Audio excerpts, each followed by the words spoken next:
This piece is part of Infomit's 2020 Stott-Bediako Online Forum, a global conversation in which we learn together about how we can contribute to God's reconciling work in the midst of the realities of our world today. This year, we have invited scholars and practitioners from around the world to share their research, their stories, and experiences on the topic of peace building and conflict transformation from a lens of post-colonial and indigenous Christianities. Hello, friends. We're glad you're here with us. My name is René August, here today representing the International Fellowship for Mission as Transformation, also known as Infomit. Today, we have the opportunity to hear from Dr. Ruth Padilla DeBorst from Resonate, and she will be speaking about joining hands in the construction of a reconciliation politics. Ruth, it's really good to hear from you, and by way of introduction, what would you like the audience to know about your work in about 2 or 3 bullet points? All your work in general as we encounter you as a person. All right. I guess just this passion for bringing together both people, different people, bringing together is kind of one of the things that is a strand that connects the different initiatives in my life.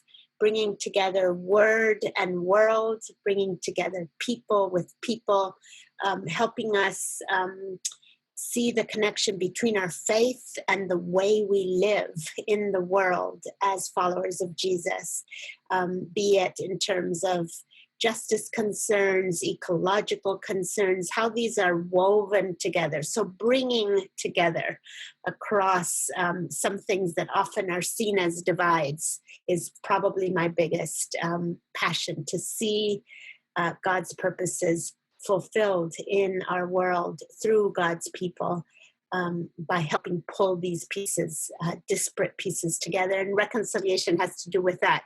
It's bringing together that which should not be separated. Thank you, Ruth. Could you maybe share with us 1 or 2 resources that you find helpful to draw on in the work that you're doing and in this conversation we're about to have, that you would like to recommend? Yes, so I think one of the things that comes to mind is the work of several different pieces. Questions from people like Orlando Costas, and a book entitled "Christ Outside the Gate: Mission Beyond Christendom."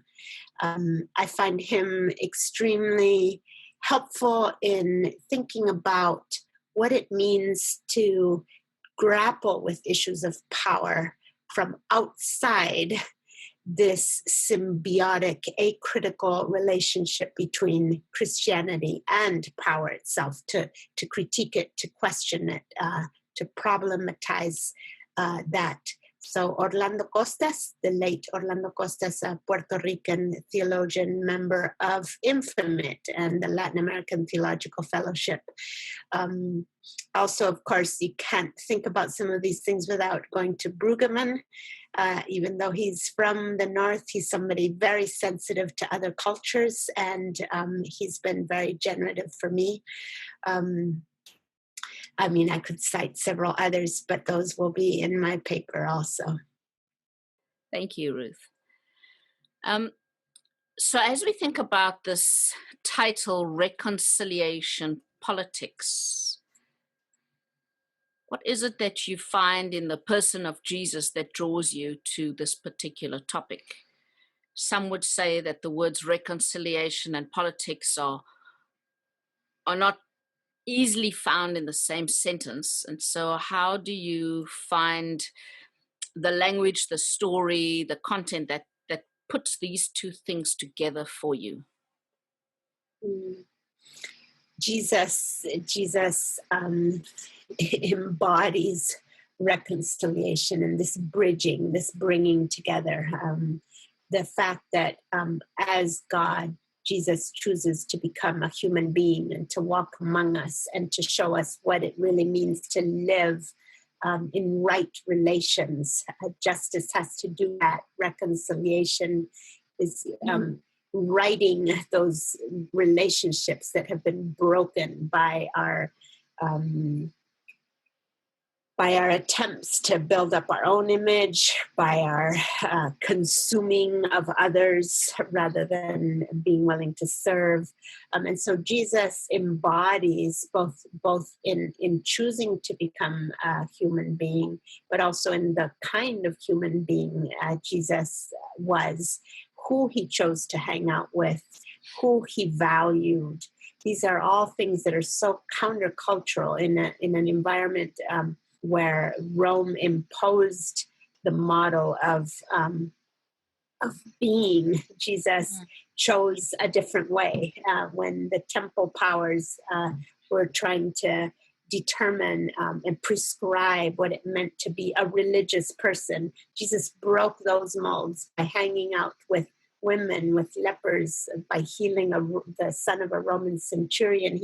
He transcended these constructed borderlines in an outrageous expression of love and inclusion and acceptance and valuing of people.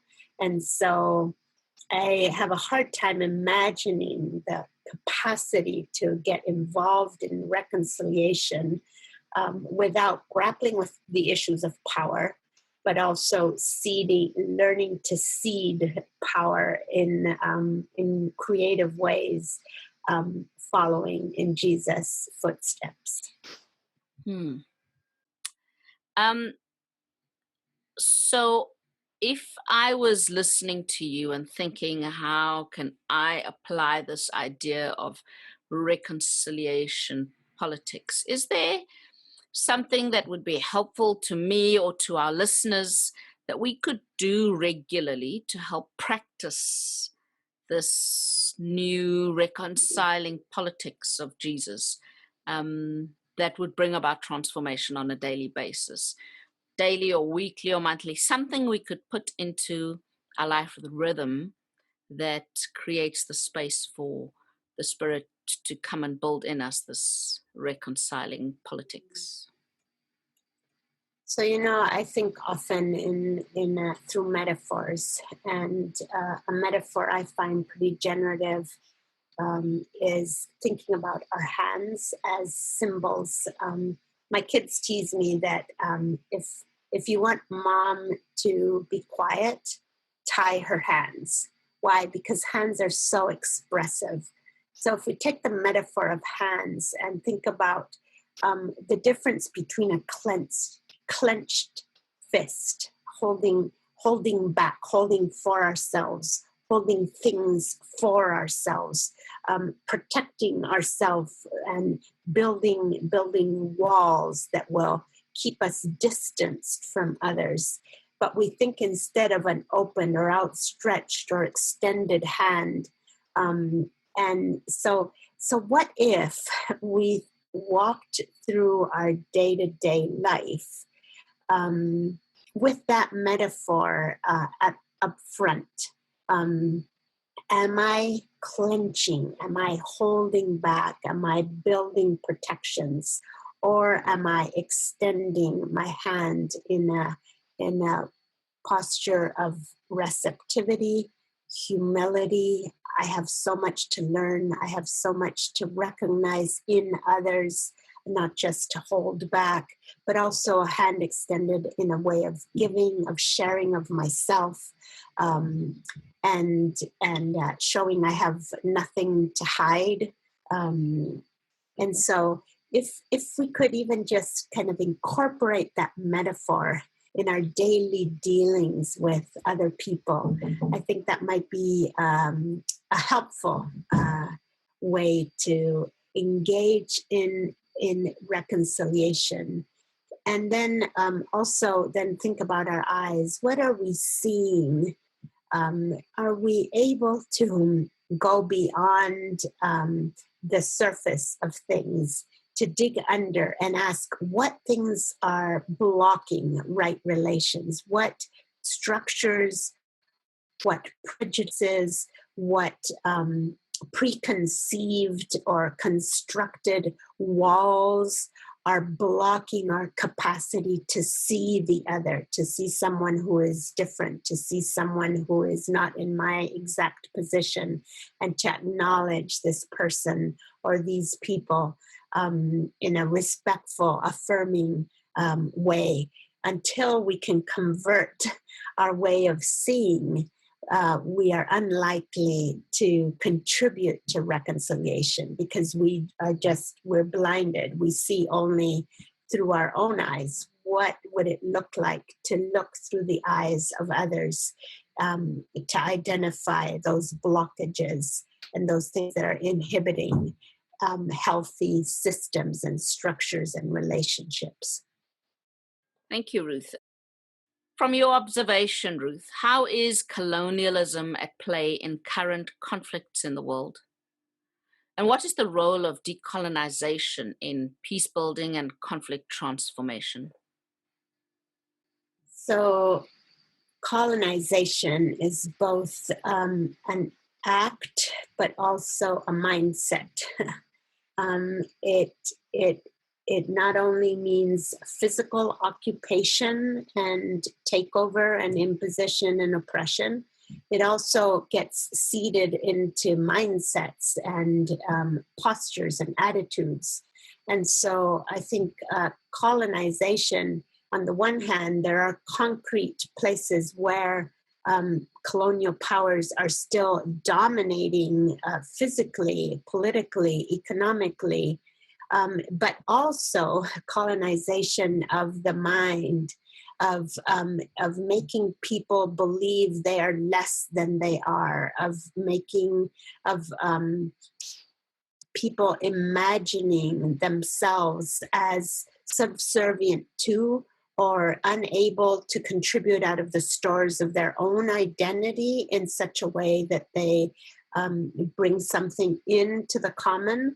And so even today, even in places that might have countries that might have declared independence, you have to ask to what degree is there independence when there is a dependency mentality, or there is a tearing apart of the social fabric by otherizing and building polarizations. Those are also expressions of colonialism. So decolonial efforts of naming these issues, of parsing out the ingredients that have contributed to that structural system that is both external and internalized, that decolonizing then demands the deconstruction, the pulling apart, the asking questions, the uncovering of these things that both impose from the outside and get embedded into one's psyche. So both those, the internal and the external, need to be addressed for there to be a righting of relations, a reconciliation that is not just a patching over, but is actually a transformative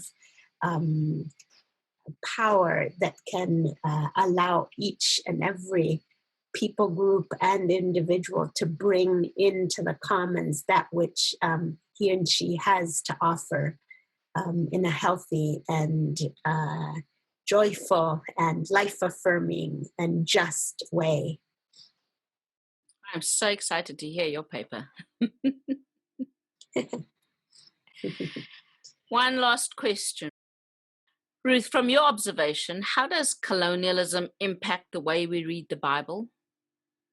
And what differing narratives or interpretations of Scripture can help us on the path to peace building and conflict transformation? Yeah, so there is often the assumption that we read Scripture neutrally, that scripture is given, and all we need to do is read it, open it, and apply it. But the first thing we need to acknowledge is that we read from a place. We read through a lens. We never have a direct access to some direct revelation. We interpret as we read, and that interpretation is marked by where we sit. And so the assumption has been that we read properly if we read from the place of the powerful, from the place of the dominant culture, the dominant ethnic group, the dominant theological perspective. And so that is the right interpretation. Now, the only way we can really unleash the power of Scripture and allow the Spirit to speak to each of us, to all of us, in our different identities, ethnic backgrounds, cultural backgrounds, is if we can step back and acknowledge that there is no neutral reading, and to actually then put ourselves in the diverse points of departure, to look at the narrative from the angle of the lesser, of the less powerful, of the underdog, in a way of saying. And so instead of just reading from, okay, what did the hero of the traditional hero of the Bible story, instead of reading through his lens or from his perspective, we look at from the bottom. We look from the perspective of the woman in the story. We look at it from the perspective of the outsider in that story. And we reread, we allow ourselves to look from a different angle. Whenever we look at something, one perspective allows us, one position allows us a certain perspective. We need to move around to look at things from another perspective.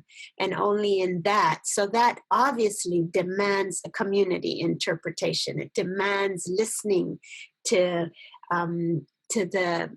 the insights granted to people from other places and perspectives.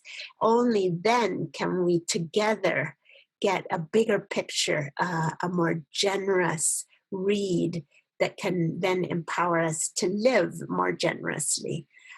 So we need the community to allow us to fill out the portrayal and bring together, weave together the fabric of understanding, because it's not about just filling our heads with new ideas. It's about allowing ourselves to be challenged into new modes of living, of being, that are generous and reconciliatory. So that, I think, is the challenge. Thank you so much. Thank you, Renee. Thank you all. It was wonderful to be with you today.